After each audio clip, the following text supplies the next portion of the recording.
안녕하십니까. 성기영의 경제쇼 아나운서 성기영입니다. 오늘은 국내 증시가 역대급 폭등의 청구서를 받는 듯 조정에 들어선 분위기입니다. 6월 한 달간 14% 가까이 급등한 코스피 지수가 어제는 장중에 3,133포인트까지 오르며 올해 최고치를 돌파했었는데요. 일각에서는 단기간 급등에 대한 부담으로 7월에는 일시적으로 조정받을 가능성에 대한 전망도 나오고 있습니다. 무엇보다 트럼프 상호 관세 유예가 코앞으로 다가오면서 대외 리스크가 커지고 있는 것이 걸림돌로 작용하고 있는데요. 한편으로는 상법 개정안 국회 통과로 코스피의 추가 레벨업도 이루어질 수 있다는 분석 이어지고 있습니다.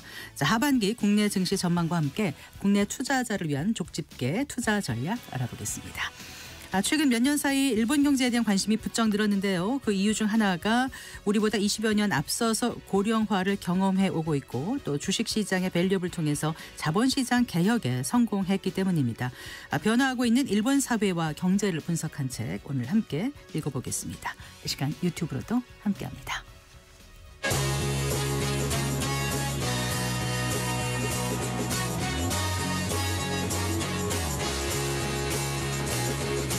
경제 시야를 넓혀드립니다. 투자의 지름길을 안내합니다. 돈 되는 정보를 발견하는 시간. KBS 1라디오 경제쇼. 먼저 오늘의 주요 경제 뉴스부터 정리해드리겠습니다. 경제 뉴스 브리핑 손석우 경제평론가와 함께합니다. 어서 나오십시오. 안녕하십니까. 안녕하세요. 자, 오늘 숨 고른 한국 증시였습니다. 하락세로 마감했어요. 네, 그렇습니다. 한 달간 랠리를 이어오다가 최근 들어서 확실히 국내 증시가 숨고르게 들어간 게 뚜렷하게 나타나고 있죠. 지금 하루 오르면 하루 떨어지고 흐름도 보면 오전장과 오후장이 다르지 않습니까? 네네. 종가부터 말씀드리면 오늘 코스피는 0.47% 내렸습니다. 15포인트 가까이 떨어져서요. 3075.06에 마감을 했고요. 코스닥은 0.19% 네. 떨어지면서 782.17에 마감했습니다. 네. 오늘 그래도 오후장에 들어서 매수세가 좀 유입되면서 상당 부분 낙폭을 좀 줄였어요. 네. 예. 오전장 초반만 해도 거의 1.8%까지 하락하면서 3,030선도 위협을 받았었거든요. 어제는 반대였죠. 어제는 상승폭이 오후장 들어 좀 줄었죠. 그러니까 지금 딱 시장은 차익 실현 욕구, 여전한 지수 상승에 대한 기대감 이런 것들이 계속 동시에 나타나면서 네. 매매 공방 힘겨루기를 하는 양상입니다. 오늘은 외국인이 나홀로 매도를 했고요. 개인과 기관이 이를 받아냈습니다. 일단 미국 관세 우려가 재부각되면서 네. 투심은 좀 전반적으로 가라앉은 모습입니다. 일단 종목별로 보면 삼성전자는 오늘 정규장에서는 1% 올랐습니다. 6만 800원을 기록을 했습니다. 네. 장 초반에는 하락세였는데 상승 전환했습니다. 여기에는 지금 삼성전자가 HBM4에 대한 개발 기대감이 지금 반영되는 네. 모습이고요. 이제 SK하이닉스는 이틀 연속 지금 2%대 약세를 보였습니다. 지금 28만 원대도 내주었고요. 네. 27만 9천 원까지 네. 지금 내려앉았습니다. 오늘 좀 많이 빠진 편이죠. 6,500원 빠졌습니다. 네. 지금 상법 개정안 처리 기대감이 이제 어제 크게 반영되면서 지주사와 금융주가 어제 크게 올랐었는데 오늘은 좀 차익 실현 매물이 나오면서 떨어졌고요. 네. 또 간밤에 미장 보면 테슬라가 급락을 했어요. 그러면서 2차 전지주도 좀 이 영향을 받아서 하락세를 나타내는 모습이었습니다. 네. 자, 그 미국 관세 우려가 재부각됐다라는 표현하셨지 않습니까? 네. 그러니까 이제 상호 관세 유예 기간이 일주일. 연장되지 않을 거다 이런 우려 때문이라는 네. 말씀이신 거죠? 그렇습니다. 네, 이게 기류가 지금 그렇게 가고 있어요. 밤 사이에도 트럼프 대통령이 다시 한번 또 이 얘기를 했거든요. 그러니까 이번 주 들어와서 확실히 백악관과 트럼프 대통령 주변에 돌아가는 기류는 상호관세 유예 기간을 연장하지 않을 것 같다. 오늘 트럼프 대통령이 또 비행기 안에서 취재진들과 만나서 유예 기간 연장 생각하고 있지 않다 이렇게 얘기를 했고 네. 이 얘기를 하면서 사실 일본과의 이 관세 협상 과정에 상당한 불만을 드러냈죠. 원색적인 비난까지 해가면서 일본을 향해서 매우 강경하고 버릇이 나쁘다. 이런 표현까지 해가면서 네. 지금 일본에 부과된 국가별 관세만 24% 우리보다 1%포인트 낮거든요. 이걸 지금 30%나 35%로 올릴 수도 있다라는 식으로 지금 강하게 이야기를 했단 말이죠. 그러니까 일본은 어떻게 보면 미국의 최우방 국가이기도 하고 미국의 국채를 가장 많이 보유한 경제적으로도 밀접한 국가인데도 지금 일본을 향해서 이렇게 관세 협상에 불만을 드러내면서 강경 기조로 가고 있다라는 거는 상호와서 유예기간이 끝나가는 이 시점에서는 전반적으로 좋게 해석될 수가 없겠죠. 그래서 지금 이대로 지금 분위기가 간다면 이것도 모르겠어요. 포커페이스일 수도 있겠는데 유예 연장 안 되고 정말로 7월 9일부터 곧바로 타결이 안 된 국가에 대해서는 지금 이미 예고된 상호별 국가 관세를 부과하겠다. 지금 이런 부정적인 전망이 나오고 있는 거죠. 그래요. 좀 더 지켜봐야 될 것 같고요. 자, 소비자 물가가 한 달 만에 다시 2%대로 올라섰다고요. 예, 그렇습니다. 오늘 발표된 소비자 물가 동향을 보면 지난달 소비자 물가 지수가 116.3을 기록해서요. 전년 동월 대비 2.2% 상승했습니다. 물가 상승률이 2%대로 이제 올랐다고 해서 뭐 물가가 확 뛰었다 이런 건 아닙니다. 네네. 지금 월간 소비자 물가 상승률을 보면 올해 들어 이제 2%대 초반까지 계속해서 꾸준하게 물가가 떨어졌고 5월에 1%대까지 떨어졌죠. 그러다가 이제 한 달 만에 다시 2%대로 올라선 거거든요. 이렇게 지난달 물가가 2.2%대까지 올라선 것은 일단은 중동 사태 여파가 지난달에 있었지 않습니까? 일시적으로 국제유가가 크게 올랐고 이걸 반영한 결과다라고 볼 수 있겠고요. 네. 석유류 가격 5월까지는 사실 마이너스였습니다. 근데 지난달에는 전년 동월 대비 0.3% 상승하면서 상승세로 전환을 한 거거든요. 예. 근데 이제 국제유가는 지금 중동 사태가 일단락 됐으니까 국제유가는 다시 제자리를 찾아가고 있으니까 이런 추세라면 이제 이달부터는 유가가 또 물가를 이렇게 자극하지는 않을 것 같다. 원인이 될 것 같지는 않을 것 같고 문제는 이제 먹거리 물가, 서비스 물가 같은 체감 물가가 여전히 고공행진하고 있다는 것이죠. 먹을거리 물가는 그럼 얼마나 오른 거예요 지금? 지금 농축수산물, 공업제품, 그다음에 공공요금에 해당되는 전기, 가스, 수도, 서비스 가격 모두 전년 동월 대비 상승했고요. 지난달 같은 경우는 수산물 가격이 7.4% 올랐어요. 이 상승폭이 1년 7개월 만에 최대치로 오른 겁니다. 품목별로 보면 이제 고등어 16%, 마늘 24%, 또 달걀값 한참 논란됐지 않습니까? 6%. 각각 올랐고요. 달걀은 3년 5개월 만에 상승폭이 가장 컸습니다. 또 계속 지금 얘기가 되고 있는 게 가공식품 물가지 않습니까? 역시 고공행진했습니다. 지난해 같은 달보다 4.6% 가공식품 물가가 올랐는데 이것도 19개월 만에 최고치. 였습니다. 이 물가 상승률만 보면 이제 소비자 물가 상승률보다 2배 웃도는 수준인 거죠. 외식 물가도 계속해서 높습니다. 3.1% 올랐습니다. 그래서 가공식품과 외식 물가 합친 소비자 물가에 이제 어느 정도 영향을 미쳤냐를 따져보면 0.83%포인트 소비자 물가를 끌어올린 것으로 분석이 됐습니다. 그러니까 사실상 그런 이제 축산물이나 이런 농산식품물 제외하면은 가공식품과 외식 물가가 전반적인 물가 상승. 가공식품이 한 0.39%포인트? 예. 그렇습니다. 외식이 한 0.44%포인트? 그렇습니다. 그러니까 전반적으로 이렇게 물가 상승 부분에 많이 영향을 미쳤죠. 품목별로 보면 가공식품 73개 품목 중에서 지난달에 물가가 오른 품목이 62개. 대부분 다 올랐다고 보면 되겠네요. 다 올랐습니다. 김치 14%, 커피 12% 각각 올랐고요. 이재명 대통령이 콕 집어서 언급한 라면 가격 궁금하실 것 같은데 6.9% 상승했습니다. 근데 오른다 그러면 조금 먹고 싶죠. 그냥 한 얘기입니다. 자, 외식 물가가 고공행진하고 있는데 당연히 직장인들의 평균 점심값도 오를 것 같아요. 지금 거의 10,000원에 육박한다 이런 뉴스가 나오던데요. 맞습니다. NHN페이코가 올해 상반기에 이 모바일 식권 서비스로 발생한 약 900만 건의 결제 데이터를 분석한 결과인데요. 올해 상반기 전국 직장인들의 점심값 평균이 9,500원으로 분석됐습니다. 8년 전과 비교해서 58% 증가한 수치고요. 이것도 이제 전체 평균이고요. 실질적으로 예를 서울지구 아주 대표적인 업무지구 같은 데는 훨씬 더 비쌌죠. 예를 들어서 강남 삼성동 같은 데. 제일 비싸다고 나오던데요. 15,000원. 평균 점심값이? 그렇습니다. 지금 외부에서 사 먹는 것도 이렇지만 구내 식당 가격도 많이 올라가지고요. 요즘에는 도시락을 싸갖고 다니는 이걸 또 새로운 신조어도 생겼더라고요. 밀프렙죠. 밀 하면 식사.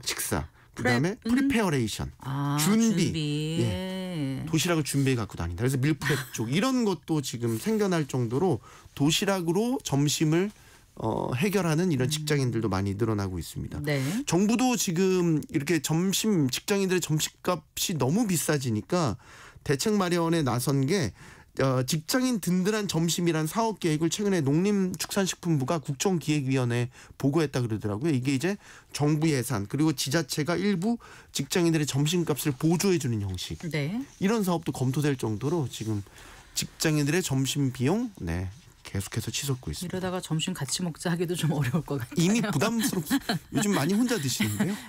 아주 젊은 층에서는 각자 내는 길 많이 하는데 더치페이 일반화돼 저희 있죠. 연배 또래에서는 그렇게 잘 안 하기 때문에 그러니까 이제 같이 팀원들 데리고 점심 식사하기 예전만큼 그렇게 쉽게 같이 밥 커피값도 먹자. 워낙 비싸가지고요. 네. 쉽게 말하지 못하실 것 같아요. 자, 정부가 집값 잡기 위해서 지금 전방위 대출 규제에 나서지 않았습니까? 네. 그런데 카드론도 신용대출로 간주해서 제한하기로 했다고요? 예, 그렇습니다. 이제 지난주 발표된 가계부채 관리 방안에 따라서 이제 신용대출 한도를 연소득 이내로 제한하기로 했잖아요. 이 신용대출 한도에 카드사의 카드론도 이제 신용대출로 분류하기로 한 거죠. 합산되는 거죠. 쉽게 얘기해서. 근데 이제 이유는 이겁니다. 카드론도 상당 금액 대출을 받을 수 있는 부분이고 주택 구입 활용으로 이제 주택 구입 자금으로 활용된다. 네. 이런 판단하에서 이제 신용대출로 분류하겠다라는 게 이제 금융당국의 방침이거든요. 네. 그럼 이제 예를 들어서 이미 연소득만큼 신용대출 받으신 분이라면 더 이상 카드론을 이용할 수 없게 된다라는 건데 이제 업계에서 우려하고 있는 건 이거죠. 이게 이제 카드론이 이렇게 막혀버릴 경우에는 정말로 급하게 카드론을 받으시는 분들이 카드론을 못 받게 될 수도 있다라는 부분인 거죠. 예를 들어서 카드론을 이용하는 계층이 분석해 보면 상당 부분 저신용자나 사회 초년생 같은 어떻게 보면 취약계층들이 많이 이용을 하고 이들이 보통은 뭐 긴급생활자금이나 이런 것들 목적으로 카드론을 받는데 만약에 신용대출 미리 받은 분들이면 이제 이렇게 긴급한 용도로 카드론을 받을 수 없게 되니까 이런 부분들을 우려하고 있는 거고 일각에서는 주택 구입에 카드론을 많이 하나요? 카드론이 굉장히 고금리인 거로 알고 있거든요. 그리고 네, 맞습니다. 보통 금리가 이제 14, 15% 정도 되죠. 그래서 카드론 받으면 신용도가 확 떨어진다고 들었어요. 네, 맞습니다. 그런 부분도 있는데 과연 이걸 받아서 주택자금 마련하는데 쓸까? 이제 물론 금융당의 판단이 일부 들어간다는 판단이 있지만 이게 얼마나 될까라는 거죠. 사실 실질적으로 대출 금액이 카드론으로 한 800만 원 정도 받는다 그러더라고요. 거기다 금리도 14, 15% 수준인데 카드론을 주택 구입에 사용하는 게 얼마나 될까? 이제 반문을 제기하는 시각도 분명히 있기는 합니다. 들어오시기 전에 그 상법 개정안 그 처리에 대한 속보가 나왔잖아요. 그거 잠깐 좀 전해주시죠. 일단은 상법 개정안을 오늘 열린 법사위 심사소위에서 합의 처리를 하기로 했습니다. 이렇게 되면 이제 법제사법위원회에서 법안심사 제1소위원회 열고서 이제 한 거죠. 오전부터 열었고 조금 전에 합의했다는 소식이 발표가 됐고 그래서 여야 간사 간 발표도 있었습니다. 일단 쟁점이 됐던 여러 가지 부분이 있는데 일단 3% 룰이 쟁점이 됐습니다. 이거는 이제 최대 주주의 지분이 아무리 크더라도 감사위원 같은 걸 선출할 때는 최대 주주의 지분을 최대 3%까지만 제한하자. 적용되도록 하자라는 거거든요. 이제 이런 부분들을 일단 보완해서 적용을 하자라는데 합의를 해서 3% 룰까지 상법 개정에 포함시켜서 처리하기로 했습니다. 집중투표제 같은 건 어떻게 됐습니까? 집중투표제는 포함이 되지 않고 추후에 공청회를 열어서 다시 한번 논의하자라는 것이었고 그 외에 이제 쟁점이 됐던 이사의 충실 의무를 확대하는 부분, 전자주주총회, 그다음에 사회이사 명칭을 이제 독립이사로 바꾸는 것 이런 부분들은 합의를 해서 넣기로 했습니다. 알겠습니다. 잘 들었습니다. 고맙습니다. 감사합니다. 경제뉴스 브리핑 손석우 경제평론가와 함께했습니다.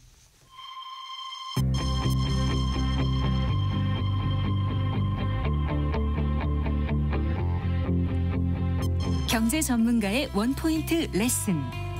꼭 알아야 할 정보와 이슈를 알기 쉽게 풀어드립니다. 대한민국 경제 고수와 함께 투자의 맥을 짚는 KBS 1라디오 경제쇼. 진행의 성기영 아나운서입니다.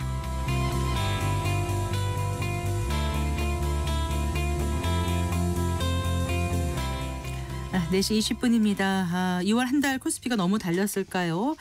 다음 주 관세 협상을 앞두고 잠시 좀 숨고르게 들어간 모습일까요? 하반기 국내 증시에 대한 전망 해보고요.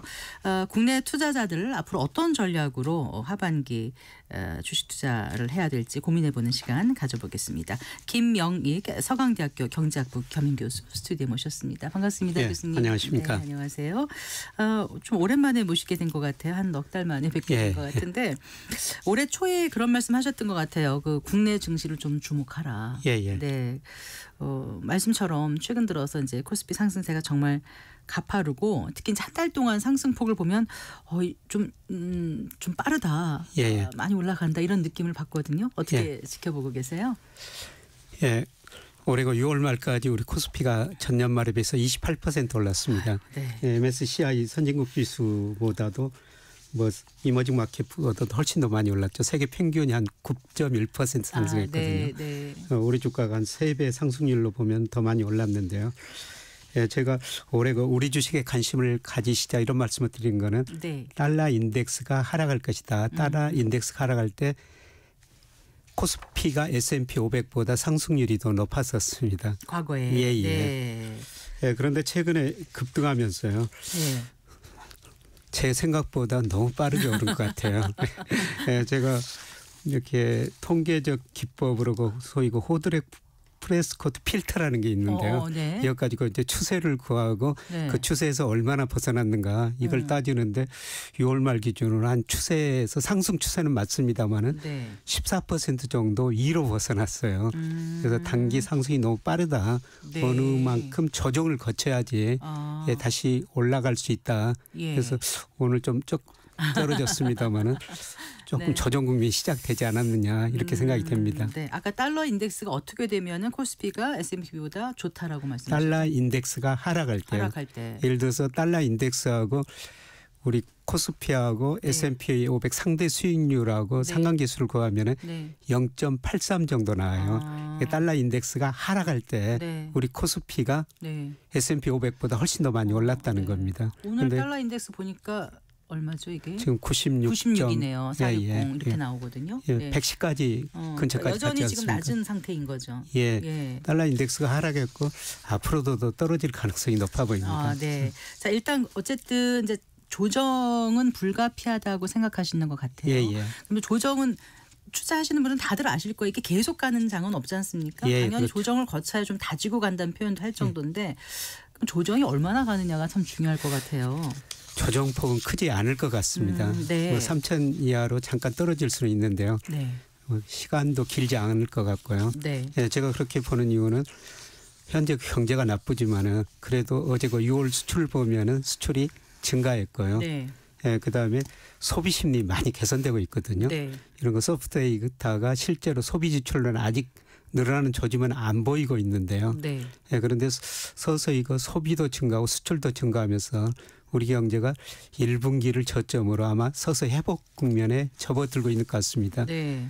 예, 그리고 은행 금리가 많이 낮아졌지 않습니까? 네. 2022년에 한때 은행 1년 만기 정기 금리가 5% 간 적도 있었어요. 지금은 뭐 지금 도마. 예, 2.5% 안팎이죠. 네. 그래서 은행 금리가 떨어지다 보니까 예, 주식시장으로 돈이 들어오고 있습니다. 네. 예, 그래서 경기 회복 기대, 네. 그다음에 증권시장으로 돈이 들어오면서요. 네. 아마 상승세는 계속 될 것 같습니다.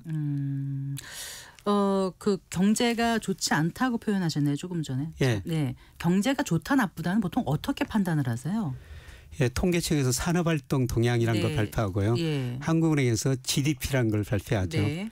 예, 그런데 GDP가 1분기에 전년 동기 대비 0.0%. 예, 그런데 아마 4분기에는 1.6% 정도 저는 증가할 거라 보고 있고요. 그렇게 보세요. 네. 예, 그다음에 통계청에서 현재의 경기를 판단하기 위해서 네. 동행지수 순환 변동치라는 걸 발표해요. 네. 예, 그게 1월까지 떨어졌다가 예. 4월까지는 반등을 했었거든요. 그런데 어제 5월 걸 보니까 다시 떨어졌어요. 네. 예, 그런데 중요한 건 선행지수 올해 잠깐 떨어졌습니다만 선행지수는 지금 추세적으로 상승하고 있는 것 같습니다. 네. 선행지수가 상승하면 앞으로 경기가 회복되거든요. 회복된다. 예. 네. 그런 지표로 경기를 판단해 볼 수 있습니다. 네. 어쨌거나 지금 말씀 들어보면 나아질 거라는 기대를 예. 갖게 이제 실제로 네. 나아질 것인지 네. 심리 지수는 많이 개선됐거든요. 네. 예, 우리가 한국은행에서 매월 그 소비자 심리 지수라는 걸 예. 발표하는데요. 지난 6월 보니까 108.1이었어요. 네. 굉장히 빠른 속도로 올라갔거든요. 예, 그런데 이런 심리가 실제로 소비 지출로 이어질 것인가? 혹시 이렇게 이제 어쨌든 코스피가 많이 오르면 사람들의 부의 효과를 생각하지 않습니까? 그렇죠. 그냥 그 여의도 이렇게 증권가라든가 밤에 이렇게 다녀보면은요. 뭐 예. 밤에 다닌다는 표현 좀 그렇지만 늦은 시간에 가다 보면 이렇게 밖에 나와서 맥주도 하고 좀 이전보다 분위기가 좀 활기가 있다는 생각을 갖게 돼요. 예. 확실히 그런 효과가 있을까요? 예, 그렇습니다.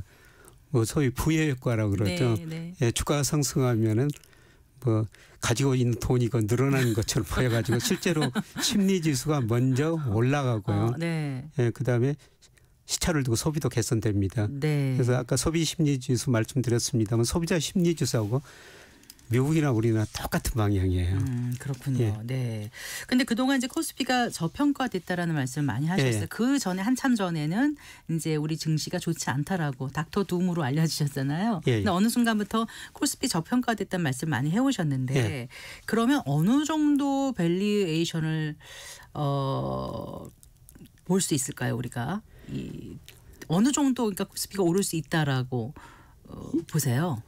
예, 코스피를 평가하는 방법은 네. 방법에 따라 다 다르거든요. 예, 그런데 네. 저는 명목 GDP가 아주 장기적으로 명목 GDP. 예, 장기적으로 네. 평가합니다. 네. 예, 장기적으로 우리 코스피가 명목 GDP하고 거의 같은 상승 추세를 보여왔거든요. 네. 예, 그런데 작년 말 기준으로 보면은 네. 우리 명목 코스피가 명목 GDP에 비해서 24%나 저평가됐어요. 예, 그래서 지나치게 저평가됐습니다. 제가 주식을 사셔야 됩니다. 그런 말씀을 드렸는데요. 올해 제가 명목 GDP 2.9% 명목 GDP라는 건 실질 GDP에다가 네. GDP 디플레이터 물가 상승률을 더한 거거든요. 네. 아마 실질 GDP는 올해 0.9, 물가 상승 2%. 네. 이 정도 고려하면 명목 GDP가 2.9% 성장할 텐데요. 네. 예, 그러면 적정 코스피가 한 3,263 정도 나옵니다. 그러면 아주 많이 갈 여력은 없어 보이네요, 당장. 예, 그렇습니다. 그래서 제가 오. 3,200 갈 때까지는 주식 보유하고 계시는데 예. 예, 지금은 이제 올라봐야지 한 5% 안팎 이 정도 다들 여지는 그렇게 생각하면 나는 좀 미리 빠져야 되겠다 이렇게 생각하는 사람도 있을까요? 예, 또 다르게 생각하시는 분도 있고요. 요새 그 증권사 리서치 센터에서 다시 그 수정 전망이 나오는데 네. 일부 증권사에서는 뭐 4천 이야기도 하고 있습니다. 예. 보는 사람마다 다르기 때문에요. 네. 근데 일단은 교수님께서는 단기적으로는 3,260을 보신다. 예, 그렇습니다. 아, 그러면 조금 중장기적으로 보시면은요. 중장기로 보면은 상승 추세에 이어질 것 같습니다. 네. 예, 그런데 지금 5천 이야기까지 나오고 있는데요. 뭐 2030년 이야기죠. 예, 그런데 예, 제가 우리 그 명목 잠재 성장률이 추정해 보니까 한 3.8% 정도 나오거든요. 네. 뭐 그렇게 고려하면은 뭐 5천까지는 가기 힘들고 한 4,040 정도 이 정도는 나옵니다. 네. 그 이제 조금 전에 저희가 전해드렸습니다마는 그 뭐죠? 그 상법 개정안이 예. 통과가 됐습니다. 예, 예. 아, 물론 뭐 집중투표제 이런 건 나중에 논의한다 그러고 일단 3% 룰도 예. 통과가 되고 다 지금 된 상태예요. 시장에서 많이 기대를 했지 않습니까? 예. 상법 개정안이 되고 나면 이제 이게 아무래도 그동안 저평가됐던 밸류에이션을 제대로 평가받을 수 있을 거다 이렇게 하는데 일단 이게 좋은 호재로 받아들여질까요? 아니면 미리 선반영을 했을까요? 예, 호재는 호재입니다만 네. 아마 국내 투자자들한테는 미리 반영돼 있을 것 같습니다. 네, 네. 예, 그러나 외국인 투자자들한테는 네. 예, 앞으로 그 반영될 것 같습니다. 예, 제가 그저께 애국계 관련 뭐 이코노미스트들 몇 분하고 이야기를 해봤는데요. 네. 그 한 분이 최근에 바로 저도 그 미국 다녀왔습니다만 그분도 미국 가가지고 한국 주식시장에 대해서 관심이 높기 때문에 네. 설명회를 하고 왔다는 것입니다. 네. 예, 그런데 외국인들이 그 상법 개정에 대해서 네. 관심이 많고요. 진짜 계획된 대로 되느냐. 네. 예, 그리고 한국의 환율도 앞으로 안정될 것이기 때문에 네. 외국인들은 관심이 많다는 겁니다. 아마 국내 투자자들은 미리서 반영한 것 같은데요. 외국인들은 하긴 하고 아마 외국인들이 긍정적으로 평가하면서 주식을 살 것 같습니다. 네. 어쨌거나 외국인들의 매수세가 굉장히 많이 늘어나지 않았습니까? 예. 네. 외국인들이 이렇게 우리 주식 시장에 관심을 갖게 된 거는 일단 워낙 싸서 그랬을까요? 아니면 이런 그 개정이라든가 아니면 정치적 불확실성 해소라든가 여러 가지 다른 걸 다 보고 했을까요? 예, 외국인들이 또 있을 것 같고. 작년 8월부터 네. 올 4월까지 많이 팔았죠. 네. 예, 그런데 5월, 6월 지금 꽤 많이 사고 있거든요. 네. 근데 외국인 사는 이유를 저는 두 가지라고 보고 있어요. 제가 말씀드린 것처럼 코스피가 저평가됐다. 네. 예, 그리고 한국 경제력에 비해서 원화 가치도 지나치게 저평가됐다. 이렇게 보고 있습니다. 네. 예, 사실 우리 환율이 한때가 1,480원까지 올라갔다가 지금 뭐 1,350원대 네. 뭐 여기서 움직이고 있는데요. 네. 예, 그런데 우리 환율을 결정하는 달러 인덱스 그다음에 뭐 이한 달러, 엔 달러, 한미 금리차, 경상수지 이런 걸로 평가해 보면요. 네. 지금도 한 13% 정도 저평가됐어요. 6월 말 기준으로 예, 제가 뭐가 저평가됐다가 우리 원화 가치가요. 원화 가치가 예. 예, 적정 수준이 한 1,180원 정도 나오거든요. 예, 그만큼 원화값이 비싸야 되는데 예, 더 비싸야 되죠. 네. 예, 그래서 외국인들은 환율의 영향을 많이 받거든요. 네. 그래서 환율이 앞으로 떨어질 것이다. 예, 그리고 그 외국계 아까 만났다고 말씀을 드렸습니다마는 예, 많은 외국인들이 환율이 1,350원을 중요하게 생각하고 있대요. 꼭 이게 중요한 의미가 뭐 보는 사람에 따라 다르지만 1,350원 밑으로 안정되면은 한국 주식을 많이 사겠다. 이런 식으로 이야기를 하고 있다는 겁니다. 네. 그 환율이 떨어져서 원화 강세일 때 외국인 투자자들이 들어오면은 그만큼 차익을 많이 얻고 나간다는 그렇죠. 뜻에서 관심이 더 많아진다는 말씀이신가요? 네. 뭐 외국인들이 지금 주식을 사면 우리 주가도 오르고 네. 또 저 한 차익도 누릴 수가 있는 것이죠. 네. 네, 그래서 환율이 정말 중요한 것 같습니다. 예. 자, 신정부가 들어서면서 코스피 2,000이 아니고 5,000 시대를 열겠다고 했습니다. 네. 이제 지금 3,000대니까 한 2,000을 남겨두고 있는 건데 아까 3,260 단기적으로 이렇게 말씀하셨고 이제 어떤 증권사에서는 뭐 4,000을 목표가로 이제 하는 곳도 있다 하셨는데 5,000은 2030년에는 가야 된다고 하셨는데 그러면 우리가 어느 정도 갈 수 있다는 건 이제 기대치고 목표치고요. 그렇게 가기 위해서 여건이 만들어져야 되지 않습니까? 그러니까 정부의 법 개정이라든가 이런 장치도 굉장히 중요하지만 가장 중요한 거는 어떤 거라고 보세요? 결국은 주가는 기업 실적이 반영돼야 되니까. 그렇죠. 예. 주가 지수라는 거는 제가 해보니까 명목 GDP가 가장 중요하고요. 아까도 말씀하신 것처럼 계열별 기업은 그 기업의 실적이 결정을 하죠. 네. 네, 그래서 주가 5,000 가려면은 명목 GDP가 많이 늘어야 되고요. 네, 기업 실적이 개선돼야 되고 그다음에 주식시장으로 많은 자금이 유입이 돼야 되죠. 네, 그리고 외국인 자금도 유입돼야 되고요. 네, 그런데 우선 지금 자금 유입은 훨씬 좋아진 상황이지 않습니까? 예, 자금 유입은 많이 좋아지고 있습니다. 그러면 이제 명목 GDP를 어떻게 끌어올리고 그다음에 기업의 실적을 어떻게 올리느냐 이게 중요하네요. 그렇죠. 네. 예, 그래서 우리나라가 역대 대통령 보면은 대통령이 바뀔 때마다 우리 성장률이 재직 기간 연평균 성장률이 계단식으로 떨어졌어요. 그때는 이제 워낙 이제 GDP가 낮을 때니까 팍 올랐다가 점점 성장하면서 이렇게 외국도 다 그렇지 않나요? 조금씩 아니요. 안 그런가요? 미국 같은 데는 장기적으로 2%를 유지하거든요. 그런데 우리는 그전에는 한 10%. 80년대는 10%에다가 예, 지난 윤석열 정부 때 2.1%였습니다. 그런데 이번 정부에서 선거 공약 때 3% 성장 목표를 내세웠거든요. 3% 성장하면은 처음으로 성장 계단이 올라갑니다. 꺾이다가. 그런데 전화 뭐 한국은행, KDI 추정해 보면 앞으로 5년 우리 잠재 성장률이 한 1.8% 정도 나오거든요. 3% 사실 쉽진 않은 거죠. 네. 성장률이 3%가 되면은 코스피 5,000 갑니다.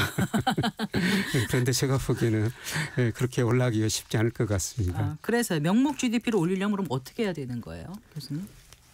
우선 그 실질 GDP가 올라야 되고요. 실질 GDP가 올라면 우리 노동이 증가하든지 그다음에 자본, 우리 대기업들이 혁신적으로 투자를 많이 하든지 그다음에 우리 생산성이 대폭 개선돼야 됩니다. 그리고 우리나라에서 엔비디아 같은 회사 하나 나오면 되죠.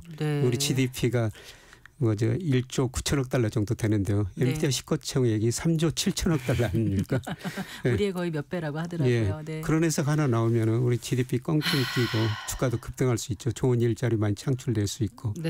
그래서 이번 정부에서 100조 AI 간민 협조해가지고 AI를 그렇게 육성하겠다. 뭐 그런 계획을 세우고 있는데요. 뭐 그런 것들이 이루어지면은 그렇게 성장 계단이 올라갈 수 있습니다만 네. 단기적으로 제 눈에는 아직 보이지 않습니다. 자, 그러면 어쨌든 기업 가치를 잘 보고 투자를 해야 되지 않을까라는 생각이 들어요. 유동성이라는 것은 또 지금은 풍부하게 주식 시장으로 들어왔지만 좀 빠질 수도 있는 건데 예, 결국은 실적이 좋은 기업은 마지막에는 살아남지 않을까 그렇죠. 싶거든요. 예, 예. 그래서 이 옥석 가리기가 참 중요할 것 같아요. 그걸 어떻게 잘 볼 수 있는 눈을 기를 수 있을까요? 네, 철저한 기업 분석이 필요한 것 같습니다. 네. 네, 사실 제가 목표 주가가 3,260이라고 그랬습니다만 앞으로 남은 게 올해 28% 올랐는데 한 5% 정도 되거든요. 네, 저는 앞으로 주가 지수 자체보다는 올해 안에 말씀하시는 거죠? 네. 말씀하신 것보다 정말 옥석 가리기 이게 올 하반기 내내 진행될 것 같습니다. 네, 그래서 업종별로도 잘 네. 골라야 되지만 종목별로. 네. 네, 그런데 저는 뭐 지수 상승폭은 그렇게 크지 않기 때문에 네. 종목별 차별화가 굉장히 심화될 거라 보고 있습니다. 그래서 저 같은 경우는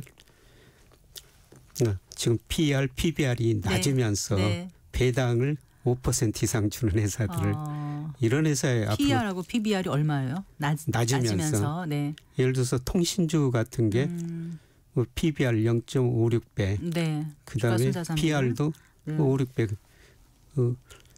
요새 오늘 저 자동차주도 또 올랐습니다만 네. 이거 뭐 간세 효과 뭐 여러 가지 불확실 요인이 많습니다만 이런 자동차 주식들도 뭐 PBR 0.56배, PR 5, 6배. 주가 수익. 근데 배당 수익률은 5% 안팎이거든요. 네. 그러니까 올라갈 여지가 많이 있는 거를 예, 골라라 그렇습니다. 이 말씀이신 거잖아요. 예. 네.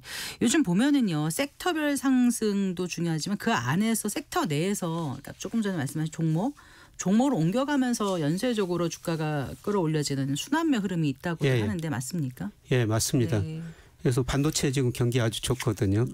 예, 그런데 어느 날은 SK 하이닉스가 오르다가 오늘은 또 오늘은 SK 하이닉스 지금 많이 떨어지고 또 떨어지고 오늘 또 삼성전자 삼성이 올랐지 조금, 않습니까? 네. 예, 그래서 이런 업종 내에서도 순환매는 계속 될 것 같아요. 예, 그런데 그 순환매 우리가 따라가기는 너무 힘들거든요. 그렇죠. 예, 그래서 저는 저 증권회사 근무하면서 기술적 지표에 따라 가지고 주식을 사시는 분들은 네. 작은 이익은 낼 수가 있어요. 그런데 큰 이익은 낼 수 없습니다. 네. 좋은 종목 사가지고 오래 기다리는 게 이게 큰 부자가 되는 길이거든요. 네, 그래서 그 순환매 예. 신경 쓸 필요가 별로 없을 것 같습니다. 알겠습니다. 너무 이렇게 기교를 부리면서 투자하기는 일반인들은 어려울 것 어렵습니다. 같아요. 예. 네. 그 앞으로 국내 증시에 영향을 줄 수 있는 변수 지금 3,260까지 가는 것도 사실 조금 이렇게 조정을 거치면서 갈 수도 있고 말씀하신 것보다 훨씬 더 갈 수도 물론 예, 있습니다. 그렇죠. 네. 네. 어떤 변수를 우리가 조심해서 지켜봐야 될지 좀 네, 당장 짚어주세요. 그 네. 미국 거 7월 8일 날 미국 시간으로 관세가 어떻게 나오는지 맞습니다. 예, 그것 좀 지켜봐야 될 거예요. 예, 그다음에 중동사 때 지금 잠재적으로 위험은 좀 존재하는 것 같습니다.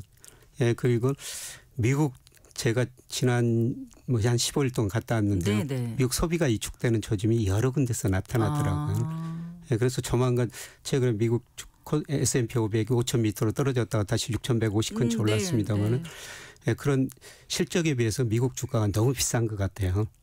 예, 미국 주가가 떨어지면은 외국인들 또 일시적으로 우리 주식 팔면서 우리 주가도 조정을 보일 수가 있습니다. 네. 그래서 이런 거 미국 주식에도 최근 관심을 좀 가지시는 게 좋을 것 같습니다. 네.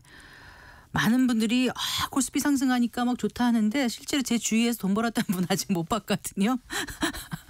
굉장히 또 속상해해서 오히려 다 같이 나쁠 때보다 더 속상해하세요. 네, 그렇습니다. 근데 어떻게 해야 됩니까? 정답은 없는 것 같은데요. 근데 네. 좋은 종목 골라가지고 그냥 가지고 계시는 게 예, 좋을 것 같습니다. 아까 5천까지는 안 가더라도 4천까지는 갈 수가 있습니다. 네. 예, 그래서 예, 기업 실적 열심히 공부하면서요. 알겠습니다. 결국 전공법이 살아남는 예. 지름길이 아닌가 싶어요. 네, 잘 들었습니다. 고맙습니다. 네, 고맙습니다. 네, 김영익 서강대학교 경제학부 겸임교수와 얘기 나눠봤습니다.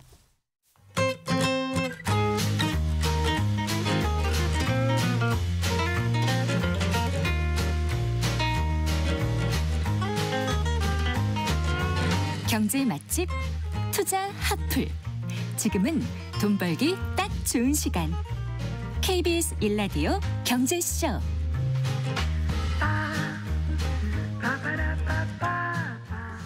책에서 경제 보는 눈을 키우고 투자의 길을 찾는 경제 읽기 순서입니다. 고령화를 비롯해서 최근 변화하고 있는 일본 사회의 모습을 분석한 책이라고 합니다. 일본 경제 대전환 오늘 함께 읽어보겠습니다. 미래에셋 투자와 연금센터의 이상원 센터장과 함께합니다. 어서 나오십시오. 네, 반갑습니다. 안녕하세요. 네, 예. 일본 경제 대전환 저자가 누군가요? 이 저자는 우리금융연구소인데요. 그러니까 우리 그래요? 금융지주에 네. 있는 그 금융연구소에서 그 연구원들이 일본 경제를 각 분야로 나누어서 공동으로 쓴 책이고요. 이 책의 서문을 보면 이 책의 좀 성격이 확실히 드러나는데 일본에서 한국의 미래를 읽다. 이게 네. 서문 제목이에요. 그러니까 네. 또 이 서문에 그 좀 약간 슬픈 사례가 나오는데 그 분당 신도시 한복판에 위치한 청솔 중학교 얘기가 나옵니다. 그게 왜 나오죠? 이 학교가 2025년 1월 올해 네. 1월에 마지막 졸업식을 했어요. 아, 그랬었나요? 예. 폐교한 거예요? 예, 폐교한 거예요. 아. 그러니까 2021년만 하더라도 학생 수가 102명에 달했는데 마지막 졸업식에 참석한 학생 숫자는 불과 28명입니다. 그랬어요. 그러니까 우리나라 네. 최대 신도시에서 일어나고 있는 일이에요. 뭐 지방에서는 최근에 폐가가 많이 늘어나고 있고 네. 지역 공동화 현상이 일어나고 있습니다. 그러니까 뭐 우리 인구 소멸로 인해서 고령화에 따른 이런 여러 가지 문제가 나타나는데 이런 얘기를 드리는 이유는 일본이 우리보다 이런 경험을 20년 앞서서 했거든요. 그렇기 때문에 일본 사회를 들여다보는 것 자체가 한국 고령화 사회를 이해하는 데 굉장히 중요한 시사점을 주는 거고요. 네. 또 하나는 뭐냐면은 일본이 그 고령화와 더불어서 지독한 경기 침체를 했습니다. 뭐 흔히 하는 얘기로 뭐 잃어버린 20년, 잃어버린 30년 이런 얘기 많이 하는데 그렇죠. 일본이 가만히 있었던 게 아니에요. 기업들도. 정부도 마찬가지고 새로운 활로를 모색하는 과정에서 여러 가지 액션들을 취하게 됩니다. 행동들을 하게 되고 네. 실제로 일본이 이제 드디어 디플레이션 종언을 선언했죠. 네. 물가가 오르는 인플레이션 경제로 돌아선 거고요. 그래서 이 일본이 변화하는 과정에서 어떤 현상들이 있었는지 그런 것들을 이제 주제별로 다루고 있는데 뭐 가장 뭐 관심 많은 건 자산 관리는 어떻게 하고 사람들이 네. 기업 문화가 어떻게 변하고 당연히 그 젊은 층이 줄어들고 노년 인구가 많으면 고용 구조도 변하거든요. 네. 그다음에 당연히 이제 현재 우리나라 날씨도 굉장히 안 좋은데 요즘 습하고 기후 변화에 있어서 어떤 대응들을 해나가고 있는지 이런 그 다양한 주제들을 분석한 책이라고 할 수가 있습니다. 네. 일단 어떤 얘기 먼저 해주시겠어요? 다양한 주제라고 말씀하셨는데. 일단 뭐 개인적으로 제가 제일 관심이 많고 그다음에 최근 증권 시장에서 가장 화제가 되고 있는 게 일본의 밸류업 얘기죠. 네. 일본이 이제 뭐 여기서 뭐 기존의 뭐 ROE나 자기 자본 이익률이나 주가 수익 비율이나 뭐 주가 순자산 비율, 저 PBR 뭐 이런 것들은 저도 몇 번 소개해드렸고 그런 건 빼놓고요. 일본이 정책적으로 어떻게 대응했는지 몇 가지 사례들을 소개해드리게 되면 2022년도 6월에 기시다 후미오 내각에서 이런 그 기업 가치 제고 프로그램을 만듭니다. 제목이 뭐냐면 새로운 자본주의 정책. 이름도 멋있죠. 그러니까 이건 뭐냐면 단순히 주가를 높이는 게 목적이 아니라 네. 투자 문화를 정립하고 일본 사회의 투자 생태계를 확보하려는 노력을 한 거예요. 네. 뭐 개인들한테 가장 아마 연관되어 있는 게 니사라는 게 있습니다. 네. NISA인데 네. 나사가 아닙니다. 미국의 그 니사인데 한국의 ISA 같은 네. 거예요. 그 앞에 니폰, 일본이 붙은 거죠. 맞습니다. 네. 그러니까 ISA를 일본의 니사를 벤치마킹한 거예요. 네. 또 니사는 영국의 ISA를 벤치마킹한 겁니다. 네. 그런데 일본 니사와 한국 ISA의 가장 큰 차이점이 뭐냐면 우리나라 ISA는 예금에 가입할 수 있어요. 근데 일본은 이 상품을 만들 때 투자 생태계를 확보하기 위해서 만들었기 때문에 네. 예금이 가입 불가합니다. 아, 그렇군요. 오로지 투자 상품만 할 수 있어요. 그래서 해외 주식도 가능해요. 우리나라 ISA는 해외 주식을 직접 투자하는 게 불가능하거든요. 네. 또 예금도 가입 가능하고 그리고 또 하나는 우리나라 예금을 가입 불가해도 불만이 없었을 것 같아요. 일본에서 뭐 예금 가입한다고 뭐 금리를 많이 주는 네. 것도 아니었으니까. 네, 그렇죠? 맞습니다. 네. 그리고 이제 또 이게 상품이 영국에서도 예금 가입 불가하거든요. 네. 이 상품을 만든 게 뭐냐면 투자를 통해서 자본주의 그 자본 시장의 활력을 높이고 어허. 사회적 투자 생태계를 회복시켜놔야 사회 활력이 좋아지거든요. 은행의 계좌에다 넣어놓고 돈을 잠자게 하지 않는다 그쵸. 이런 거죠. 않게 하려고 그런 거죠. 네. 일본이 그 가계 자산이 굉장히 많거든요. 맞아요. 이 돈이 은행에만 잠겨 있고 네. 또 일본 같은 경우 오랫동안 제로금리였기 때문에 네. 그 단스 예금이란다. 단스 네. 옛날 어르신들이 단스 그러시잖아요. 그 장롱에 현금이 잠겨져 있는 거예요. 그러니까요. 은행에 가봤자 이자가 거의 없으니까 그러니까요. 이 돈을 꺼내서 네. 사회가 돌게 만들어줘야 되기 네. 때문에 이런 걸 만든 거고. 그래서 예금 가입 효과였군요. 최근에는 또 이거를 또 상품을 더 개정해가지고 그 평생 비과세 계좌를 만들어줬어요. 네. 평생 동안 그냥 늘 쓸 수 있는 돈을 그 상품을 만들어준 거고, 그다음 리츠 같은 경우도 굉장히 중요합니다. 네. 일본도 이제 뭐냐면은 이 고령화가 되고 그러면 건물도 노후화되면서 도심 개발이 굉장히 중요해지거든요. 맞아요. 예, 우리도 그런 문제 지금 매우 많이 하고 있는데 이런 것들을 하기 위해서 그 일본 정부가 리츠에 관해서 굉장한 세제 혜택도 주고 네. 일본 중앙은행이 리츠에 대한 신뢰를 높이고 이 부동산에 대한 신뢰도를 높여주기 위해서 중앙은행이 직접 일본 리츠 제2리츠라고 그러는데 네. 그걸 삽니다 그냥 주식. 아, 그랬어요. 예. 예. 예, 그러니까 굉장히 이건 파격적인 행보죠.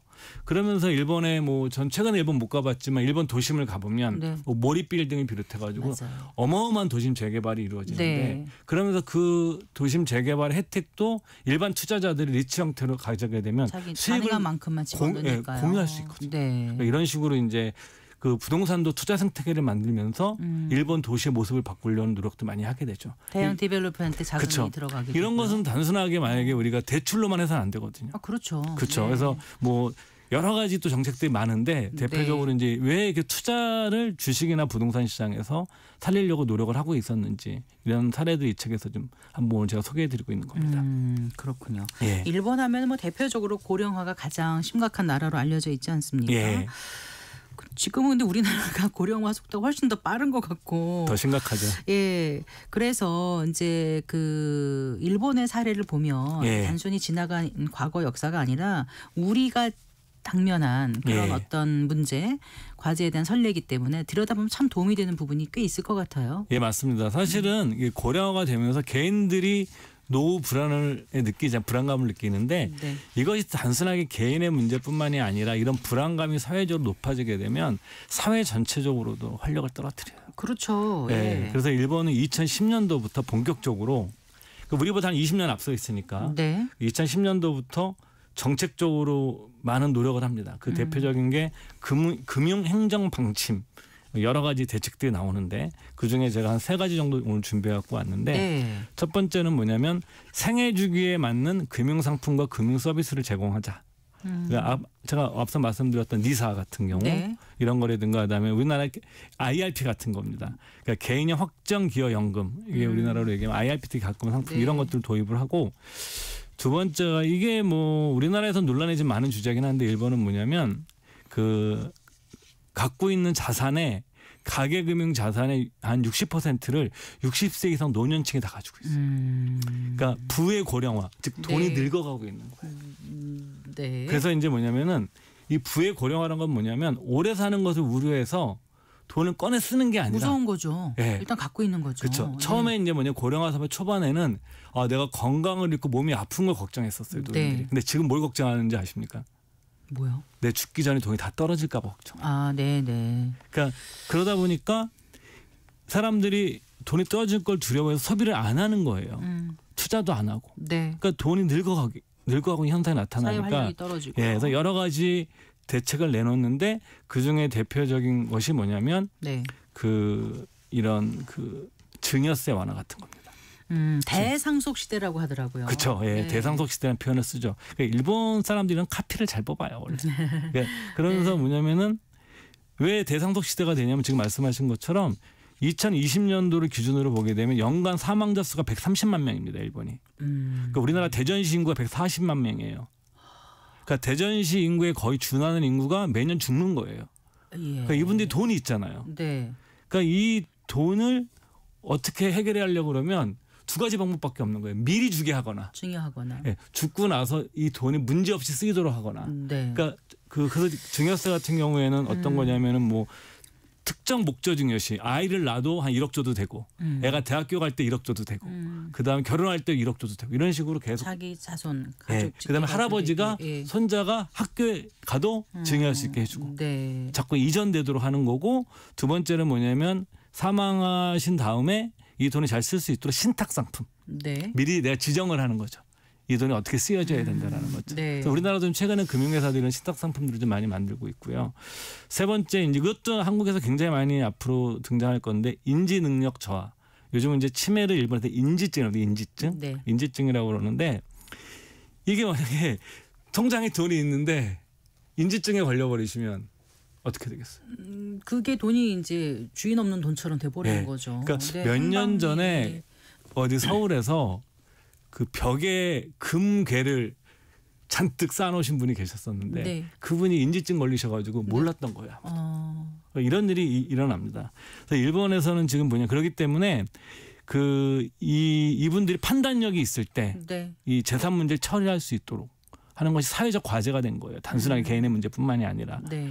네, 왜 이렇게 되냐면 2025년 기준으로 일본 노인 5명 중 1명이 인지증 환자입니다. 아, 그렇군요. 예, 우리 네. 그렇게 갈 거예요. 고령 사회가 되면 피할 수 없는 길인 예, 것 같아요. 그렇기 네. 때문에 이제 이런 인지증에 대응해서 뭐 요양 서비스뿐만 아니라 이 돈이 어떻게 관리돼야 되는 이런 복합적인 그 종합적인 관점에서 네. 이것이 금융회사도 준비해야 되지만 정부 당국에서도 같이 할 수 있도록 해야 되는 대상속 거죠. 시대를 맞아서 아까 특정 목적의 증여세를 면제하든가 이런 거 할 때 일본 사회에서는 거부감이나 반발 이런 거 없었는지 궁금해요. 한국보다 반발이 없습니다. 아, 그래요. 네. 그러니까 우리나라는 그거에 대해서 논란이 있죠. 네, 상승세율 제 기억으로는 몇 년 전에 한번 정부 당국에서 검토를 한 적이 있었어요. 근데 그때 여론을 한번 던져봤더니 썩 좋지 않았었죠, 한국에서. 네. 예.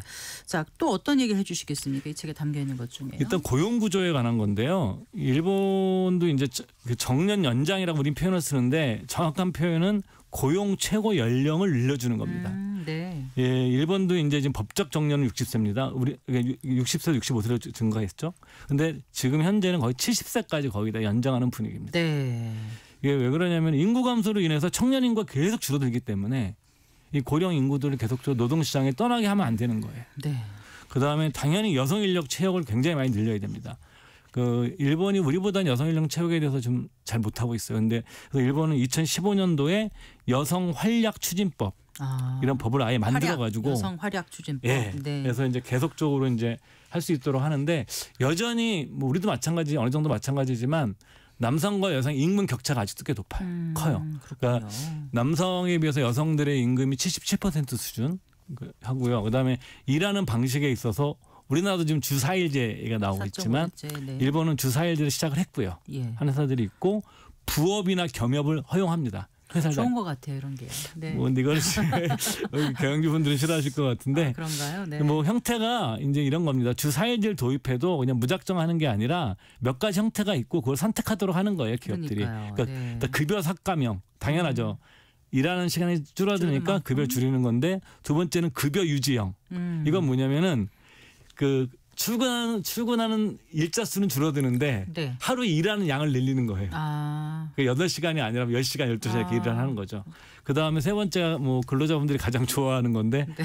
그냥 그대로 내가 4일만 나오고 급여는 똑같이 받는 거. 근데 현재 2013년 기준으로 네. 주 4일제를 도입한 기업은 한 7.5% 수준 많지 않다고 그래요. 근데 그래서 늘어나고 있는 추세라고 그러고 이 부업과 겸용을 허용한 이유는 인력난 문제입니다. 특히 지방 중소기업 이런 데들은 인력난이 굉장히 심각하거든요. 네. 그렇기 때문에 이런 필요 인력난을 공급한다는 의미도 있고 근로자 입장에서는 새로운 경험과 인적 네트워크를 쌓아서 네. 그 세컨드 커리어라는 표현을 쓰는데 일본 애들은 다음에 내 경력을 쌓을 수 있도록 그런 장점이 있다고 좀 이 책에서 얘기를 하고 일본 있죠. 경제 대전환 소개해 주셨는데 끝으로 뭐 참고할 점 있으면 한 말씀만 더 일단은 뭐 부탁드릴게요. 가장 네. 중요한 건 고령화는 일단은 활력을 되게 떨어뜨립니다. 그렇기 때문에 사회적 활력을 높이기 위해서 뭐 부의 이전 문제, 자본시장 활성화 문제, 네. 그다음에 여성 고용을 확대하는 문제, 그다음에 정년을 늘리는 문제 이런 문제들을 좀 종합적으로 검토하는 것이 필요할 것 같다는 것을